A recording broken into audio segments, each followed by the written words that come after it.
Welcome back to Touching Our Faces.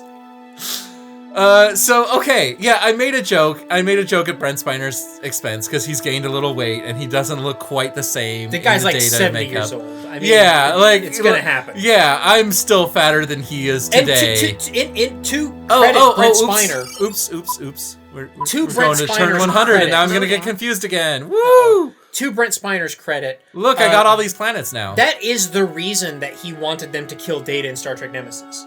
He was sick of playing him, too. What was also in part because he felt like he was aging out of the role. And, good for you for having the artistic integrity to say, I can't play this part anymore. I don't care how popular the character is. We gotta end it. Oh, look at this nice fleet I have here. Of course, at the time, he didn't anticipate that digital de-aging would be a thing, 10 years later. So, it's 20 years now, huh? When was... No, 15. Yeah. 15. Nemesis was 2004. He also hated having to play Data because he felt it limited him. He felt that he was a very he was typecast. Yeah, he was typecast as a character that didn't have emotions. Well, he's pretty much nothing but that and goofy mad scientist.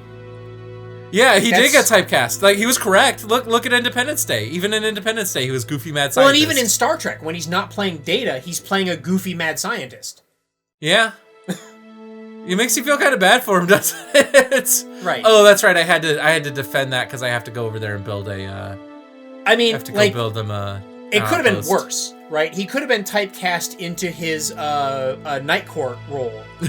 What did he do in Night Court? I have no idea. Which was the yokel, some country yokel who kept getting arrested for I don't know, marching too many sheep down Main Street or something. Here's what I want them to do with Brent Spiner now. So I at first I hated the whole Soong thing because I'm like, oh, did we have to shoehorn him in already this way? He's already getting to play Data in this series. Right. He's already got one role. But now the more I think about it and the fact that it's sunk in, I kind of I want to roll into that. I want to I need to bring this guy into the fold. I thought that having my power fleet here. Having a Soong was stupid. But now I just want it every season. I want a new Soong because right. Well, I was gonna say I'm not upset with it because I think TNG established that in his younger days, Nudie and Soong got around. Yeah, he got a lot of tail. So for sure. He probably does have bastard children. Yeah, all over the galaxy. That's what would be funny is if every season we met a new bastard child of Nudie and Soong. Here's my issue though is are they all going to be genius cyberneticists? That's where it does become the joke wears thin, right? If they're all just going to be brilliant cyberneticists. Well, it'll be like Murdoch in the A-Team, where they're just 9 people with the same name and all look the same and we're all portrayed by the same actor, but all have slightly different skills within an overarching skill set. I think I would much prefer if Brent Spiner just does a Stan Lee cameo in every Star Trek season from here on out, where it's just a tiny clip of some child or grandchild of look at all this happened on that just turn. Drinking coffee in a bar or something, and then something explodes and he looks at the camera whoa, and then they cut away from him and we never see him again in that episode. That's what I think they need to do with the Brent Spiner Children of Soong cameos from now on. Oh look, this planet is a class of starship. It's a Defiant. Oh wait, the Defiant wasn't the class. That's its morale. Oh, yes. I know. Oh wait, no, the Defiant wasn't the class. That was the name of the class, correct? I believe so. The classes of ships were usually named after the first ship in the class. Which is weird, because does that mean there can never be another Defiant because there was already a Defiant class? Or, sorry, does that mean all future Defiants, there can't be anymore? Because there was a Defiant before, but it was just a Constitution class.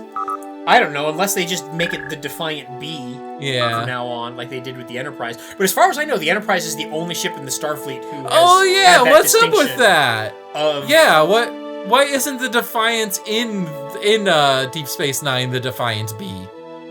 Or I think because it was a rebuild and rechristening of the same ship. No. Oh, yeah, because it originally wasn't the Defiant. It was originally a different name. Right. They took another... But then again, the original Enterprise and the Enterprise A... the Enterprise A... the refit... Look, I got Praxis. The refit of the Enterprise in the motion picture was not the Enterprise A. It was still 1701, even though, according to Captain Decker, it's a whole new Enterprise. It wasn't until it gets blown up and they build the new piece of shit one at the end of Star Trek IV that they give it the Purchase A ordered. designation, even though it's supposed to be a rebuild that's almost identical to the previous one. So by that logic, like, yeah, you should be right. The rebuild of the Defiant in Deep Space Nine should have been the Defiant, NCC 7 whatever dash A. I'm gonna go out on a limb here and say the makers of the show, this series, this franchise that's been going for 50 years, haven't been consistent from generation to generation, Jason. No. Yeah. Call me a little, unhopeful, a little pessimistic, but I get the downright impression that there's nobody in charge of this thing long term. It's almost like the people who were writing older Star Trek shows were like writing the episodes on a week-to-week basis and kind of just winging it, like as opposed to like writing the whole thing down like in one sitting before they film a single second, and then absolutely making sure that the plots are airtight. Wow, this must have been right after because I must have just gotten the Vulcans when I made the save file. Because that, at the end of the day, is my fundamental issue with both Star Trek Discovery and Star Trek Picard. I'm willing to give, because people have told me that I'm a hypocrite, right? Because they'll point out that there's inconsistencies and plot holes and shit like that and like stupid tech and stuff like that in old episodes of Star Trek. Yeah. And I'm okay with it. Because I didn't sit down and write the whole season at once. I'm not okay with it. Like, I still want new Star Trek to learn from those mistakes and not repeat them.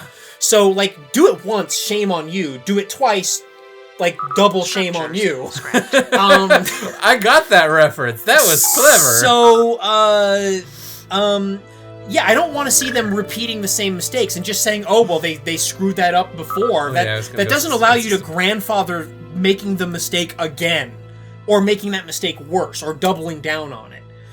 But at the same time, like, the problem is, yeah, those old Star Trek shows were written on a week-to-week basis, on very tight time schedules and budget constraints, with different writers every week, different directors, different producers, like, everything was always in flux. Now, with Discovery and with Picard, like, hypothetically, supposedly, they're sitting down and planning all of this stuff out before they film a single second of footage. Yeah, so I don't know how much of that is correct. I think the show is changing in production. It probably is, but the larger plot should be airtight.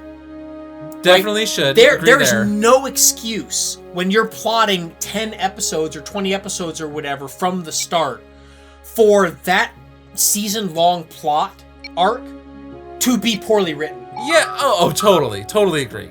Yeah, the end needs to wrap up extremely well because you planned it from the start. Right, and Picard had this recurring problem where they would pay off things that hadn't been set up yet. Yeah. They would do something, and I would be confused, like, where the fuck did that come from?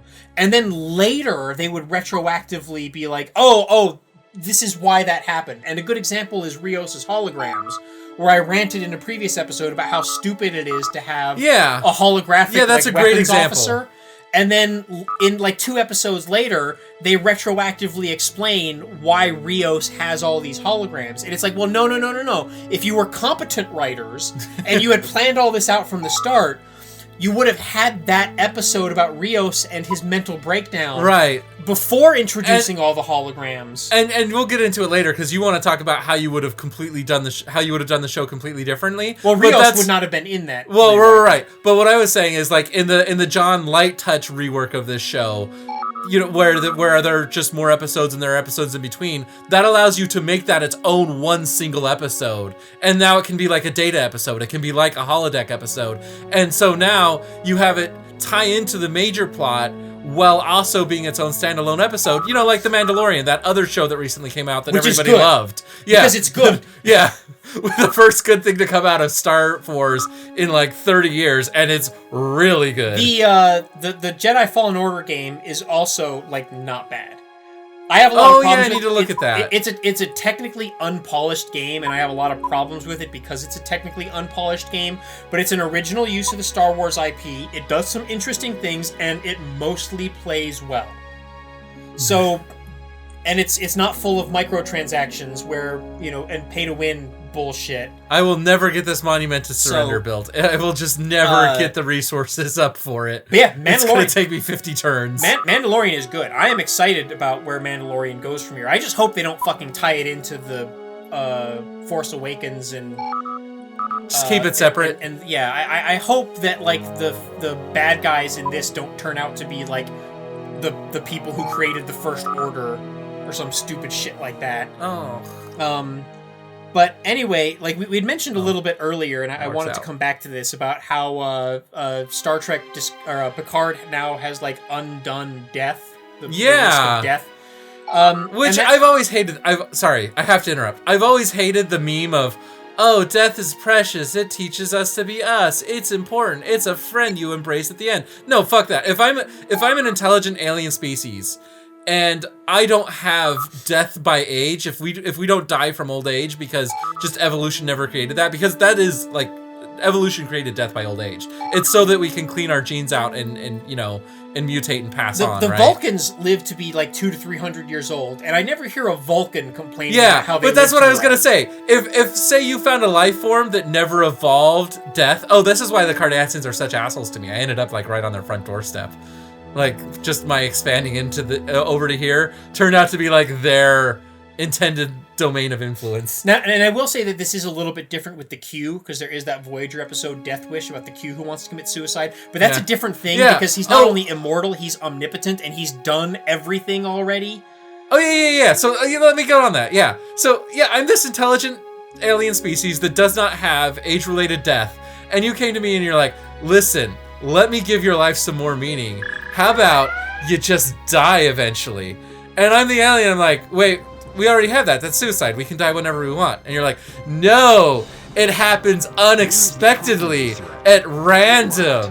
And they're like, but I don't want that. And they're like, but it gives you finality, so that like everything has meaning. I got shit to do. Yeah. And they're like, yeah. We can also end our lives when we're bored and we don't have anything left to do. Diplomatic messages have been received. Which I think would never actually happen. Holy crap! Look at everything that happened. There would always be more to do. It's just whether or not you care anymore to do those things. Oh, the Binars rejected our friendship proposal. But yeah, I mean, you might be right. Like, I would take the. See, I don't want to say. I would agree with you that mortality is not the thing that gives our lives meaning, but the fact that we are mortal does mean that the moments that we have are that much more precious. Yeah, but I would never make the trade, and I would never try to sell anyone on that trade. Right, yeah. Yes. And because, I mean, you can, like, it's kind of like an infinite regress thing.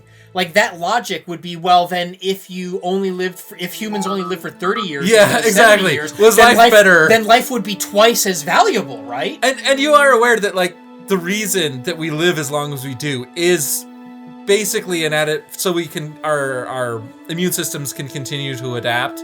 We need to constantly be making new mutations to win the arms race against microbes that, which it feels like right now we're losing. Are out to get us. So yeah, it is good. Shorter generations means you evolve faster. Which means that the post-humanist... these destroyers are up to something bad. So are you saying that the post-humanist singularity is going to be a bad thing? Because then people are going to live too long, we're not going to have any more babies, and it means we need to of horrible diseases? It means we need to make a lot of deliberate decisions to counter the negative side effects of immortality. That's all it means, and I wish sci-fi explained that. Instead of saying, this is going to be bad, I wish sci-fi went the next step and said, and here's how we're going to make it better out the other end. Which is what Star Trek used to do, by just presenting us with a world that's already there. I'm sick of Grimdark. I like Grimdark. I loved Altered Carbon. If you watched that on Netflix, it's a great series, but it's dark. It's, we have immortality, but only the rich get to have it, and life sucks because of it. And I say, okay, cool, I like this. Can we make let's say like season 5 is 1,000 years later, humanity's figured out, and now we tell a different story. Maybe you don't want to do that in Altered Carbon. Maybe that's a different show. But that's me spitballing. Speaking of oh wait, we only got 5 minutes. You can't lay out your alternate series. What else do you have, Jason? What do you got to fill out the next 2 to 5 minutes? I was actually going to segue into the next episode and say that Speaking of things dying, this episode is going to die a little bit early, and that's going to make it all the more valuable. Just like that Ferengi ship just now. Next time on the branch.